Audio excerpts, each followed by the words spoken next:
Hi guys, welcome back to another Wildside Walks. Today we're going to one of our favourite sites which we've been putting off for a while, but I'm excited to be here today. Gosforth Nature Reserve, if you can't tell by the big hut behind me, and the Herons hide.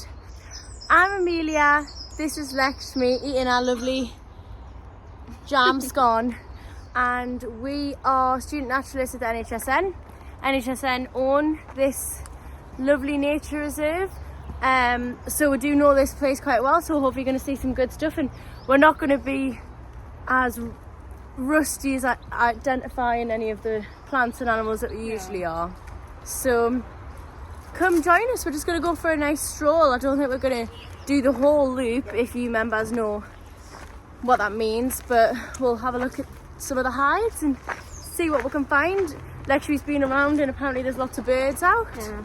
So let's see. To get to Gosforth Nature Reserve from town is really easily done. The bus drops you right by the BT call centre, and it's just less than a 5-minute walk up Salters Lane.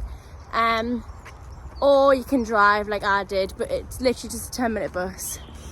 Or you could walk. You could get the metro to South Gosforth and from Haymarket or wherever, and you just walk. So it's so good to have this massive nature reserve right in the centre of town. Like, you're literally city centre. We keep seeing loads of female robins in the bushes. They're so cute.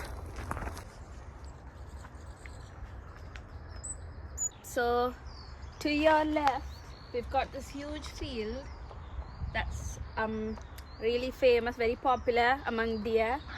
So we usually see at least like 2 deer just hanging out together.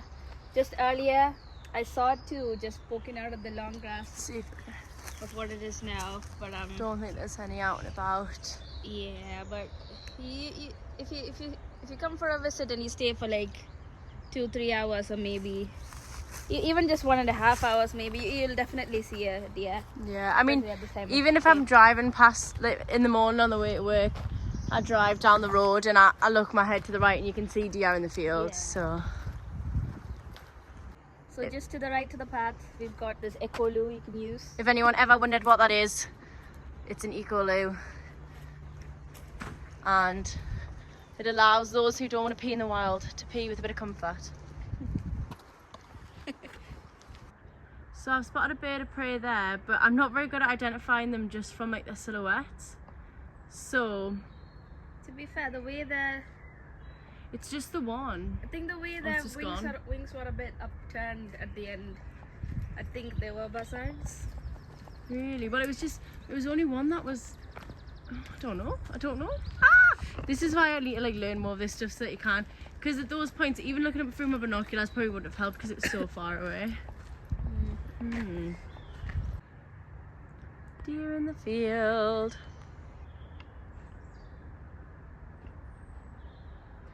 Thing is that with deer is like they've seen you before you've seen them, so when you spot them they're already looking right at you. Yeah. It's a bit creepy, but they're so cute though. Yeah. We only have roe deer in this area, so the deer that you see here is a roe deer. And I think this one's a male because it's got the antlers. So if you're a NHSN member, you get extended entry at certain points in the year that the public can't come to. So in the summer you can come from 6 o'clock in the morning to 9 o'clock at night, which is great. I came last week to film a dawn chorus video. It's absolutely incredible. You have the whole place to yourself, all the animals out because there's no like human presence, and they're all kind of going back to bed or whatever they were doing. Like even just now, like I'm just looking around and seeing how everything's looking different from like a month ago. I know, it's so weird seeing it through all of the seasons, especially because there's so many different habitats. So we've got wetland, like reed beds, woodland, but we've also got like pine wood, like conifer wood, deciduous wood is the word I was looking for there, and coniferous woodland, and then wet woodland as well. I don't know if that's and then we've also got open water. the lake, which is a big thing, and the meadow at the back, which comes out with all these wildflowers, you know. So it's just great. It's great to see it all. Like when you walk around in the summer, everything, you can just tell you're going through different habitats. It's lovely. It means we get a wide range of animals as well. We've just got like, this is one of the outflow from the lake. So that's where the reedbed and the lake is, and this is the water going down to Usburn, Jasmine, and ending up in River Tyne. So we've got like another outflow canal like just down a bit. And I think the inflow sluice is like all the way on the other side of this area. So just wanted to show you how we're sort of managing it. Cause we're currently working with Tyne Riverside Trusts and Tyne Rivers Trust, and they've just recently built these because we're trying to work on the pollution and the health of the Whitecroft Burn, which is the river that goes through our nature reserve. So this is part of their works. So if we go right, this will take us to the Ridley Hide. The birds are so loud. it's just a wren. It's a wren. It's always a wren when it's when it's a wren when it's like it's a loud chorus of.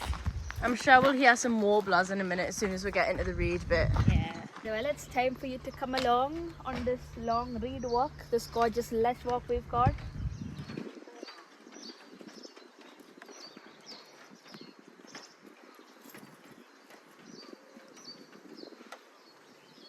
So as you can see, there's this green bit here, and I'll show you another bit in a second. So basically our lovely Wednesday volunteers, what they do is they cut down they get in their big massive waders and they cut it all down, and that's because we do want reed, and we want reed beds for the habitat they bring in the birds. Look at all that lush grass.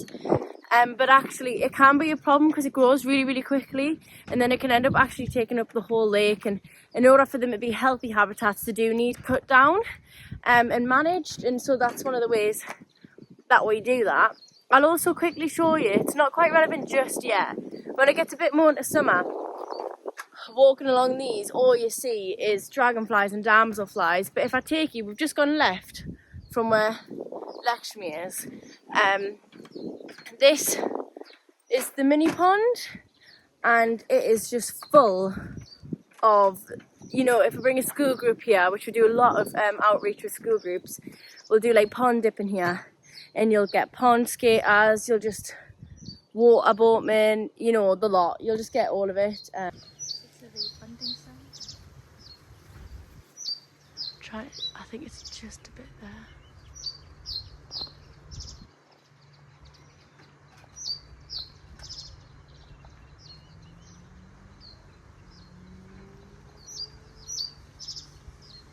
It's so annoying because we know reed bunting's just right there. And we just can't get close enough to see where it is, unfortunately, but it's so loud. When you see those pictures of the photographers and they've got this gorgeous, willow warbler or whatever, and they just got it perfectly in the reed, I'm like, how? That's always the first question that goes through my head is, how the hell have you gotten that shot? Like, because you've got to almost wait for it to be on the reed bit, that's the reed that you can see along the outside. No, I think this one's definitely got to be like a female reed bunting because it's brown and it's well camouflaged. Like if it was the male one, it would have had that black. Yeah, I think we'd see it. That's mad. I want to see it. I want to see the reed bunting.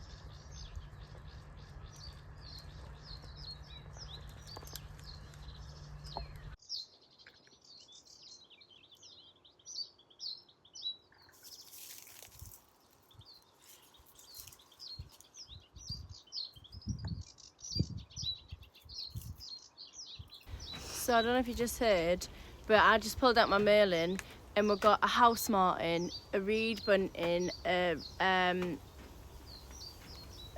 reed warbler, and a willow warbler. Right, yeah. Why did I And a sedge warbler. In like 5 seconds on my... That's amazing. Because they all started going at the same time, so I was like, I'll pull the Merlin out. So good. On a dull day like this. That's it, like... I don't know why I always do that. I always expect when it's a bit like grey and it's not like nice and sunny, I just expect to like not be able to like see or hear anything, and that's actually never the case.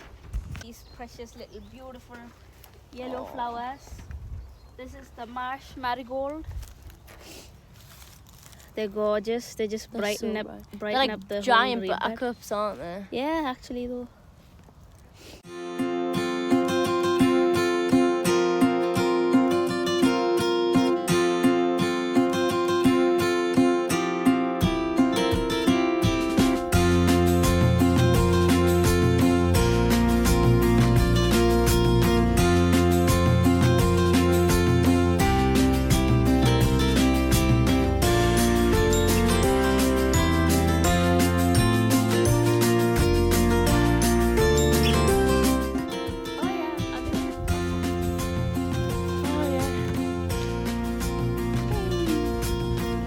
Best place ever.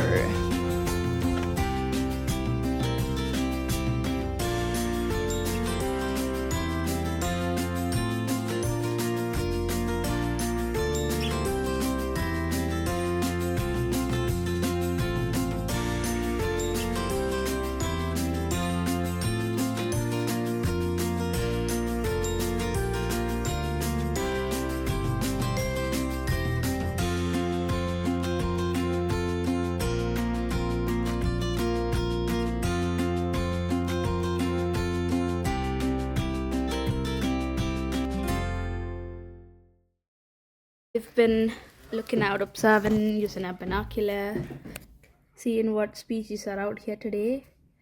So we've got like mallards, we've got goslings and ducklings. They're really cute. We've got Canada geese, we've got grey lag at the far end. We've got a swan just chilling out by the reeds there.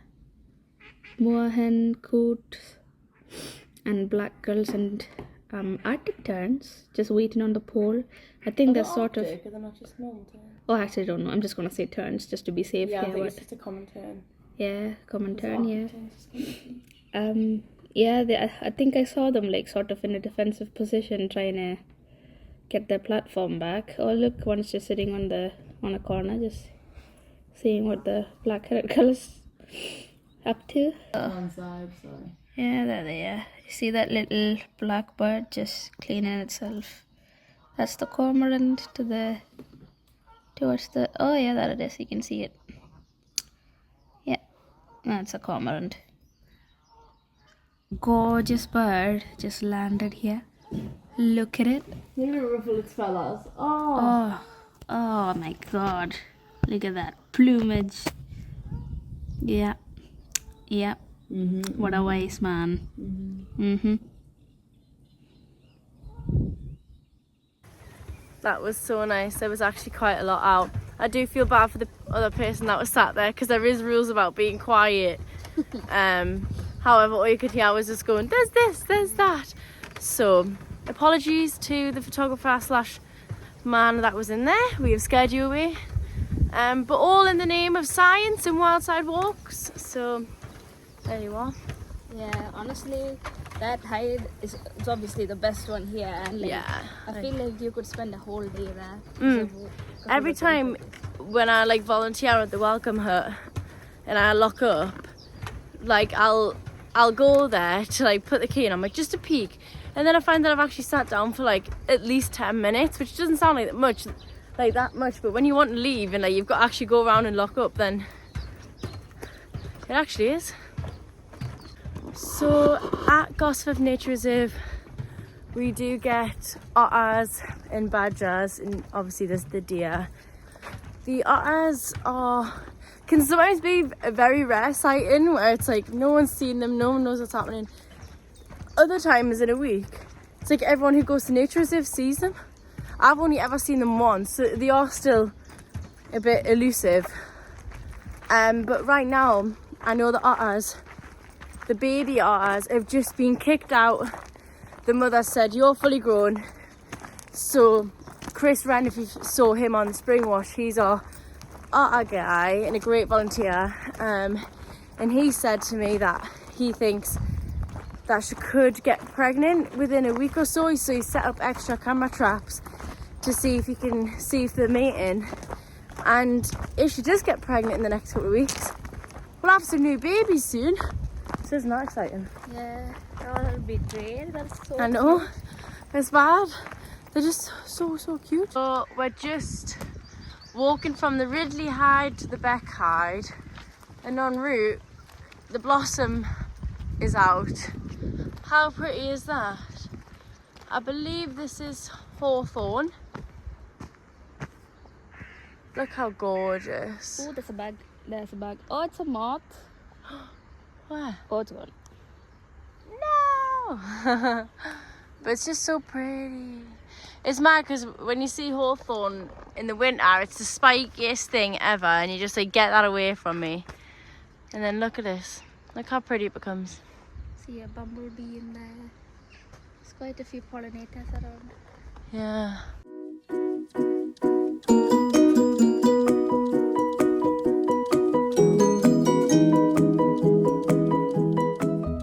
It's that time of the day. Drum roll. Natural history time. Oh yeah. So, I want to tell you a bit about NHSN's beginning and how we got Gosforth Nature Reserve. So NHSN was established as a society in 1829, hence the name 1829 talks and etc. But yeah, so there was this fella W.E. Beck who bought the shooting rights for Gosforth Nature Reserve back in the day, and he eventually handed it over. He basically bought the shooting rights and decided not to shoot, so the place became protected under his like sort of ownership. So he just handed the management to us in like 1929, I think. So after that, we've sort of been managing the 6 different habitats in I think it's 24. 24. 1924. 1924. That we Because were we celebrated the centenary of Gosforth Nature Reserve last year. Oh yeah, yeah. So 1924 was when we got the Gosforth Nature Reserve. As we approach the Beck Hide, you'll see what our great volunteers did recently over Christmas, which has been amazing. Pretty sure that the Beck Hide is named after W.E. Beck, who's the person who had the shooting rights before us. So I forgot to say previously that the Beck Hide and the Ridley Hide we were in previously is fully wheelchair accessible. So this will be the Beck Hide that a lot of people know and love, and this is what our great volunteers did over Christmas. This is the Beck Hide basement. So this basically just means that photographers can make sure no one's in there. You know, it's nothing posh, it's not the Hilton, but it's brilliant, and it means what you can do is get a closer shot and a closer view of the things in the water. Perfect timing, look at that. Look at all the babies. It's just fab. Fab. Oh, that is so cute. So you're obviously just much lower down. Like if the otters are here, you're right beside them. So it's so nice, makes such a difference.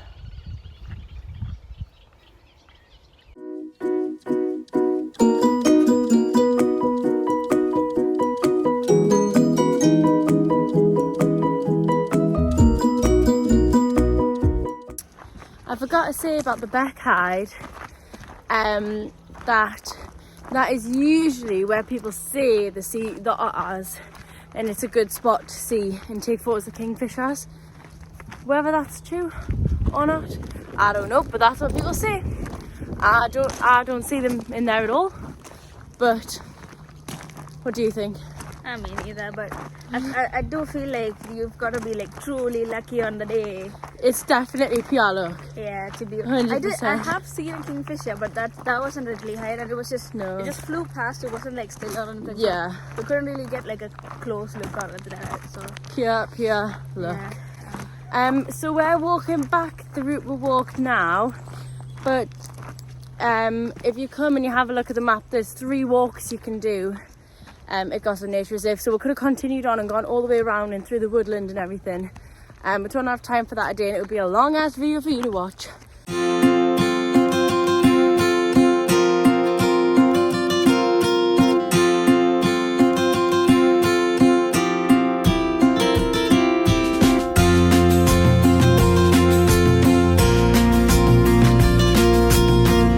So that video you've just seen is of a female robin, and as you can see, it was going along, and there's certain birds follow you when you walk. So if you constantly think, I'm hearing like the same song, that's because like if you're walking along a hedge or something like that, they'll follow you. So robin's one, I believe a wren is one. Is there? I think a chiff-chaff might be one. You think? Yeah, I've heard that as well actually. So that's a fact if you didn't know that. So keep an eye out for the birds that are following you along. I wonder why that is. Very curious. Maybe they're just expecting like food. Yeah, I know. Maybe they're just curious. Maybe they have some kind of want to know mechanism. Yeah, just curious minds. Yeah. So this is the Lawrence Hide. This is right at the back at the entrance, and I think it's always worth having a pop in here because this is where the bird feeding station is. I've gone the opposite direction as Lekshmi. And so you're gonna see some birds. Like they're always here. I've seen most of my birds here. It's a bit quiet right now, I think, because they're all like putting all that energy into building their nests. So they're not. It's not like it's winter anymore. They're not worried about eating loads. But we'll have a look. Yeah, when I came on earlier, I had seen a nuthatch. Ooh. I'd seen a goldfinch, greenfinch. Yeah, wide variety. Oh, bullfinch. Yeah. Yeah, a wide variety for like a dull day. I'd say. Oh, there's a cold tit. Oh, literally, as soon as I zoom in, they're like disappearing. They'll come back. They come back, yeah. They're back. There's the cold tit. Right, thank you so much for joining us on our walk to Gosforth Nature Reserve today. Hope you had a good time. We did. We did. Hopefully you can actually come here in maybe like a week's time. Yeah. Especially when it's getting warmer, it's really lovely. Like it's so much greener here now. Except be careful of ticks and midges. Yeah, just stay on wear the bug pads. spray. Stay on the pads. Yeah. So it's been really lovely. We've seen loads of birds, and it's just to show you general, like when you're going around, like how you can get around and what you can see and things like that. So definitely check it out on our website. But thank you for watching, and we'll see you next week. Ooh. See, my phone's not going to be able to get any of these. What are you trying to The bird that was there, but do? Low-key terrified of them because no. They do look like they'd like pluck your eyes out or something like that. Oh, don't all birds though. Don't think it smells nice. I'm walking in cobwebs. So I do think if you're starting off, oh my gosh, I'm so sorry. What is it?